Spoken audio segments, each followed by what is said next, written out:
Hello again, this is Robert Schein, Managing Director and Partner of Blanke Schein Wealth Management. Today is July 22nd, 2020.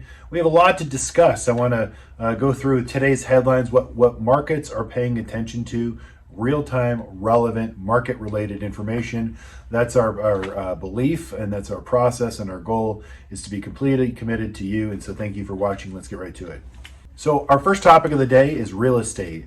As I have continuously reported, real estate has been the backbone. We've had a lot of client calls saying, hey, they're worried, obviously, about the economy and about the markets and about real estate. And my counsel has been steadfast and said, my wife's a real estate agent. I see sort of her activity on her side, and she had 2 escrows in the last 90 days, less than 90 days. But the real estate market just reported that June closings are up month over month by 21%. And that's the highest monthly increase since that number has been reported by the National Association of Realtors in 1968. They've never had a better, month over month report. And that's signed contracts in late April and May that have been reported in June as closing. So that increase is tremendous. Now, the annual annual rate year over year is down 11%. But it really shows that there is that stability in the marketplace. There's this urbanization. I talked about a few broadcasts ago about a bifurcation. People are getting out of the cities. You can use technology to do your job anywhere. And so people are looking here in the Coachella Valley specifically. It's an extremely hot market. And all across the United States out of the big cities. And so we're seeing that net influx. We have several clients that had their homes sold in sight unseen, from LA market buyers to the Coachella Valley in 24 hours. They listed it on Sunday night, Monday. They had a full contract in hand. Buyers paying cash with a 30-day escrow. But that being said, even if you are getting a mortgage, the mortgage rates are historic all-time lows. And at the end of the day, people are at home, the last 4 months, if you will, and they're looking at their place and saying, hey, listen, either I make what this house I want it to be where I'm living, or it's time to, trade up. And that's what we're seeing, that movement, and it's going to persist. So I think that by the year end, if we see the trends continue in real estate, we will still see us make up the ground of the year over year even strong sales that we saw in 2019. 2020 could be extremely strong for real estate, as has been reported. So we'll see this trend, see where it goes from here. But all accounts are showing that real estate is consistently strong and a big, huge backbone to the economy. Another reason supporting equity markets as well, because there's another sort of leg of the economy that's extremely stable. My next topic today is the 90-day what to watch. Now, if you joined us last week, we had our mid-year 2020 market outlook, sort of mid-year review and a forecast of what we believe could happen in the next not only 90 days, which I reported in that YouTube 1-hour webinar. And I encourage you right now, if you're not subscribed to the Blanke Schein Wealth Management YouTube channel, please do so. We're encouraging everyone to do so. Please subscribe. Therefore, you'll get that in your daily update instantaneously. As soon as we produce a daily update, you'll receive it. But more importantly, go there and look at my 90-day forecast in the YouTube channel. I'm talking about everything from, the schools reopening being key to the economy. We talked about that last week, and obviously it's playing out. We're talking about the third quarter GDP report. There's an interesting date for us to be paying attention to as it relates to that, but I'll let you guys watch again my my webinar there.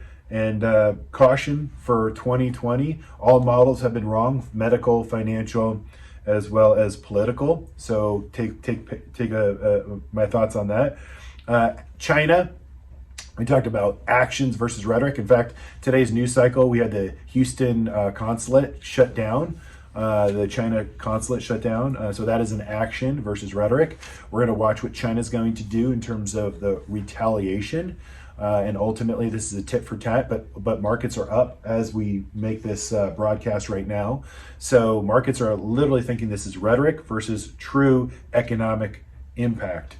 So that's important. Keep watching that. And then I think on a short-term basis, the credit markets, So that would be it, the liquidity concerns. And then seasonality, Larry Williams, that's somebody we follow who's a statistician, sort of a historical dean of markets, has basically said that markets, stock market, so equity market, bonds markets, commodity markets, precious metal markets are all following seasonality patterns. This is good, healthy, and normal.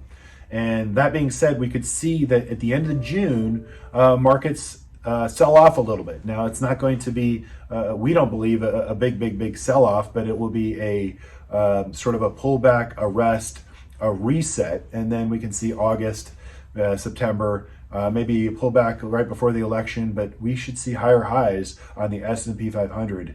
That's what we believe. That's what Larry has also been setting up as well from his research.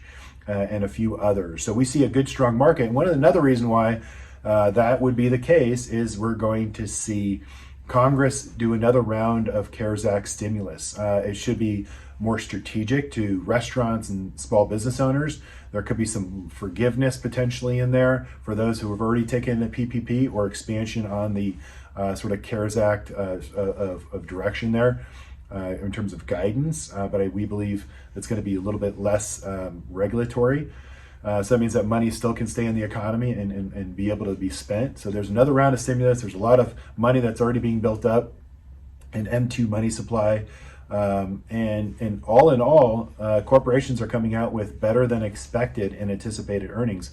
So we're showing that there's a technological revolution that's playing out right now. People are able to do commerce, whether they're at home, stay home economy, or out and about. And another reason why the markets are up is Monday, President Trump changed his position and he now is pro masks. That is a net positive for the markets because that ultimately says that there's not going to be this divide and a political divide of mask, no mask. We know that science has at least given us enough proof right now that just wear a mask. And that's important for businesses, small businesses, to reopen. It's not a political statement. It's one of those things. We have Blanke Schein Wealth Management masks. We have them for you if you need them. We had them, our logos printed on them 2 months ago. And so, it's one of those things where we need the market to open up. The economy to open up. And for that to happen, we need to continue to have small businesses do their thing. But we know that what slows the spread of the virus are the masks. So there was a good juxtaposition. As soon as he made that tweet, the markets were up. But we see seasonality, markets could pull back. Those are buying opportunities for the S&P. We see higher markets going forward. But I want to give you all this. I want you to watch my recap, what we see in the next 90 days on the Blanke Schein Wealth Management National Call on YouTube. Like and subscribe, and thanks for your time today. But I think that's what we have. Thanks. Bye-bye.